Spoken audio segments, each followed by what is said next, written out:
Ev wîne ji dîroka mirovahiyê re dibe belge.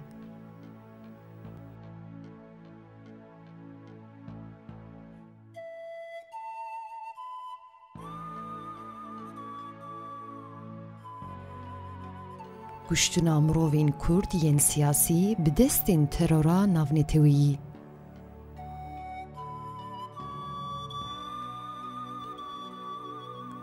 Tablo bîngeha avakirina xefka kuştinê destnîşan dike.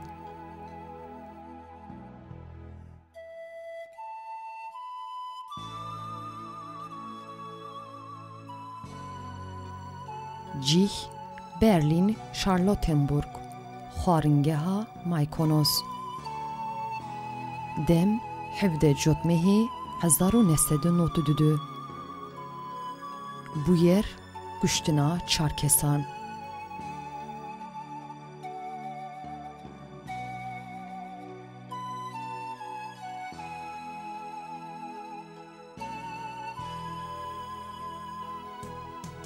Rêberên siyasî yên Kurdistana Rohilat, yên Sosyal Demokrat û dijberên dewleta Melan bûne mêvanê Almanya, bêyî ku bêhne parastin.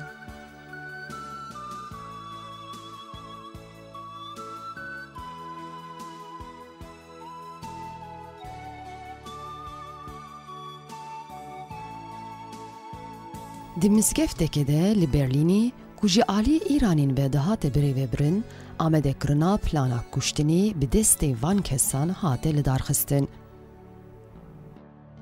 Tablo navan diyar dike. Abbas Rihayal, Şerîf Abu Roman, Yusuf Emin. Rêberê kuştinê Kazım Derabî bi xwe rêberê mizgefta Berlînê bû. Weke xwendevan bi fermî li Almanya dimîne. Lê ya rastî ew endamê Hizbullahê ya Lubnanê ye û ji Îranê re jî xebatên Sixûriyê dike.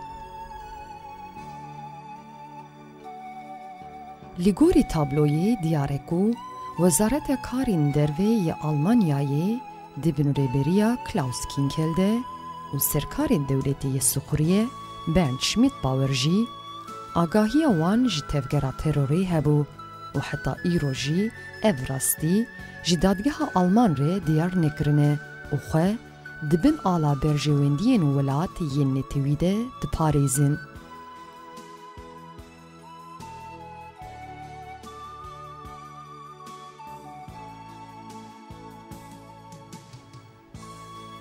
Ev nakokî jî di wêneyê de li ber çavan e. Ala Alman dixwaze ala Îranê veşêre û biparêze.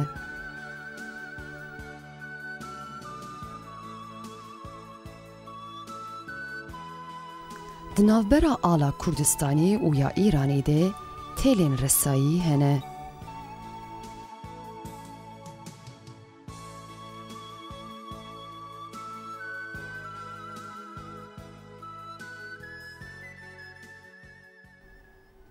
Encam serkeftina terorê û ya dewleta milliyên Îranî. Wendabûna kesayetiyên Kurd û demokratên vê cîhanê. Şermeke ji dewleta Elman û dadê re.